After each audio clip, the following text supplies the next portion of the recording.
are on US-China trade talks, which are expected to happen today yet again for the second straight day. And this is also having an impact on global commodity market. But what kind of impact are we seeing on the yellow metal and on the oil market in particular? Kanishka is now joining us with a roundup. Kanishka, over to you.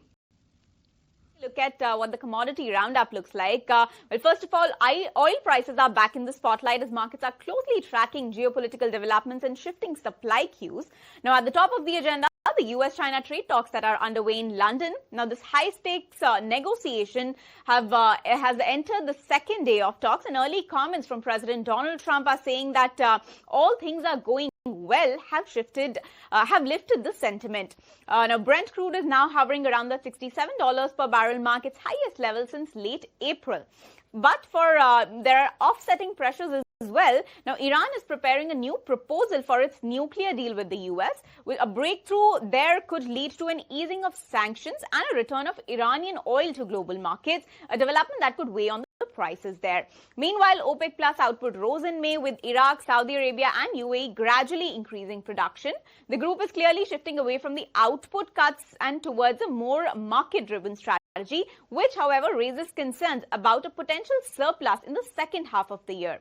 Now, switching over to gold, the precious metal is down about 0.5% in trade today, as traders are also watching here the outcome of trade talks between US and China that are underway in London. Now, if progress is made, it could reduce safe haven demand. Additionally, weak export data and worsening factory deflation in China have raised fresh concerns around global demand. And with that, the US CPI data is due tomorrow, and any upside surprise could make up for expectations around the Fed's next move, potentially pushing gold back into the focus. So for now, both the commodities are moving on the back of global macro cues. Brent crude has crossed that $67 per barrel mark, but the yellow metal is sitting with a cut of 0.5%. Kanishka, thanks so much for joining us with all those details.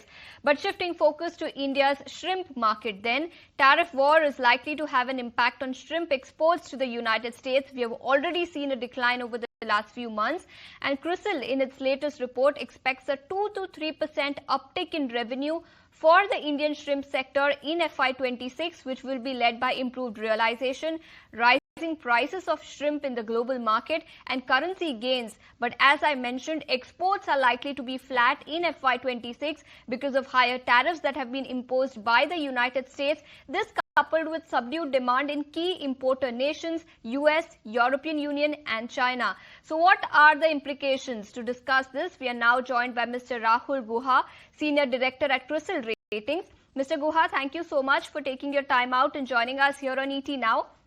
I understand export of shrimp has already been impacted in FY25, but I was going through your report on FY26 outlook. If you can tell us, I understand realizations have seen an uptick, but will uptick in realizations make up for sluggish export demand environment that is likely to pan out this fiscal?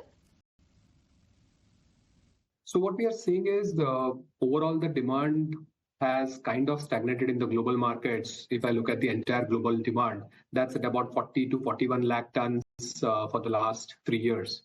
Likewise, if you look at for India, I think the volumes that we are exporting, that has also kind of stagnated at about 7 to 7.4 lakh metric tons per annum over the last 3 years.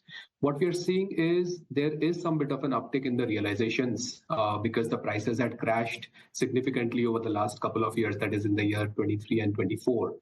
So naturally, we are seeing some bit of an upside from there in terms of the realizations. They are moving up. So even though the demand kind of remains flattish, we will see that the realizations that move up will give about 2 to 3% kind of an upside in the overall volume exports from India.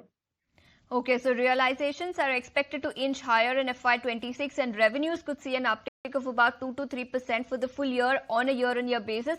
But Mr. Guha, let's talk about exports in particular. How much of an impact has higher tariffs by United States has on export demand for Indian shrimp sector?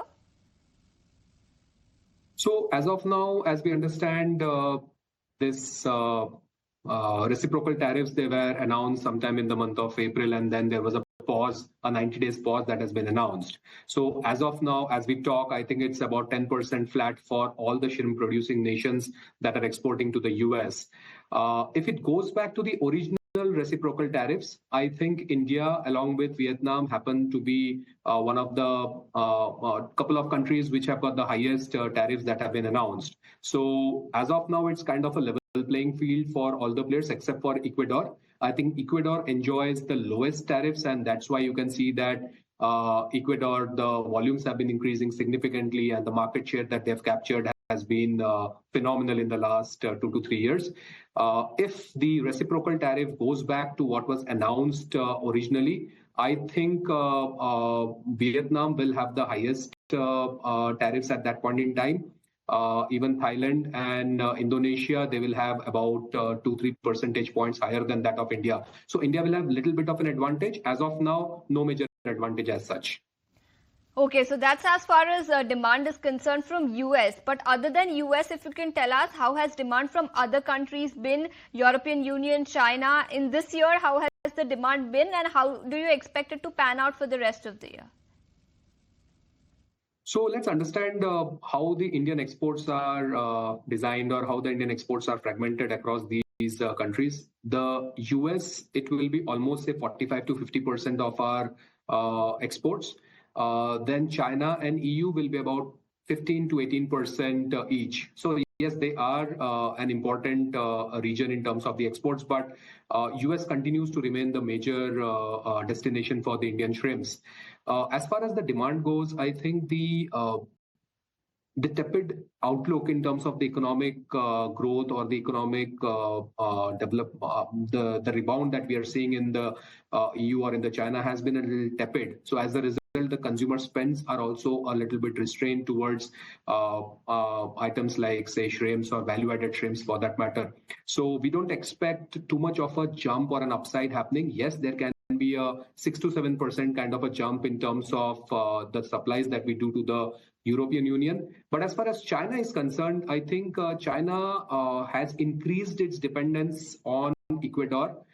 They are already into a free trade agreement. So I think we don't expect any major upside in terms of our supplies to China. Whereas, as I said, for the European Union, it could be about 6-7% kind of a delta that we see in this fiscal. Okay, so that's as far as export demand environment is concerned. But let's also talk about value-added products that Indian shrimp industry exports. What about that? And are Indians or Indian shrimp industry having a competitive advantage in exporting this particular segment? So out of the entire 7.5 lakh metric tons of shrimp that we export, it's just about, say, 10 or 12% is value added. The rest is all raw shrimps, raw frozen shrimps that India has been exporting in the past. If you look at the duty structure or the reciprocal duty structure as we are possibly entering into over the next month or so, the duty structure remains different for the value-added segment and remains almost at par for all the countries for the frozen shrimp. But if you look at the value-added segment going forward, once the reciprocal tariff sets in, what we see is Vietnam, Indonesia, and Thailand, along with some bit of, say, Malaysia. These 3-4 nations, they command almost 1/3 of the US market in terms of the value-added shrimps, and India does a nominal 5-10%. The value-added segment, the levy that has been suggested as a part of the reciprocal tariff, I think India benefits there. So the tariff is going to be much higher for these 3 nations, these 3-4 nations which I mentioned, as compared to India on the value-added segment side. So what we believe that going forward, as the tariff kind of remains largely similar for most of the countries on the raw shrimp side, but as I said, we will have an advantage when it comes to the value-added segment. So there we expect that we should corner about 5 to 7% market share from these major value-added exporting nations. So yes, we do see that from about 10-12% of present value-added exports, what we do, the number might move up to about 17 to 18% over the next 12 to 18 months potentially. And now that we have spoken about demand, realization and export demand environment from several countries, let's also put the spotlight on the bottom line, the profitability of the entire sector. For the full sector per se, if you can tell us, despite the rise in revenue, is profitability likely to decline this year, and what will the main reasons be of this decline in profitability?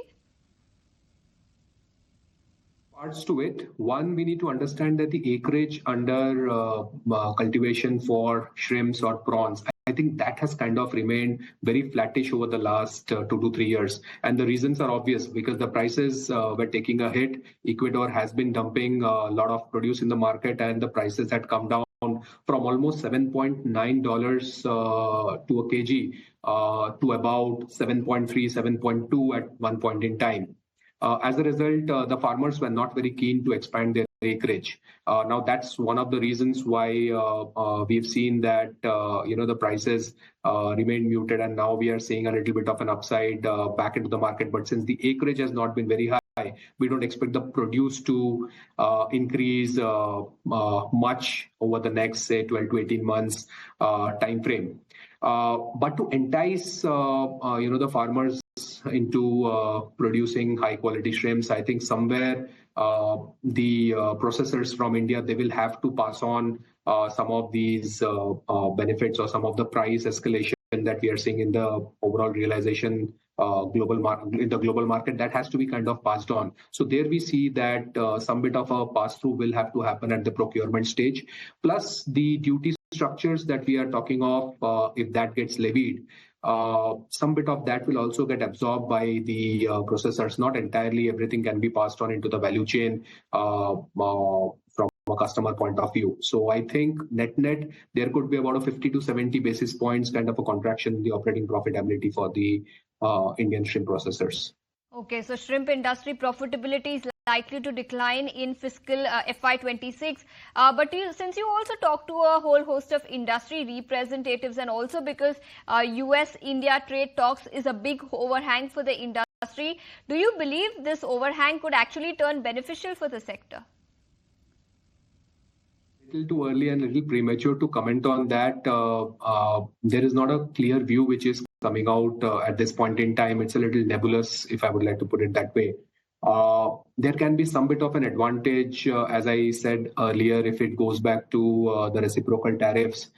Apart from Ecuador, I think Ecuador is the biggest beneficiary, considering that they will be in a 10% kind of a bracket.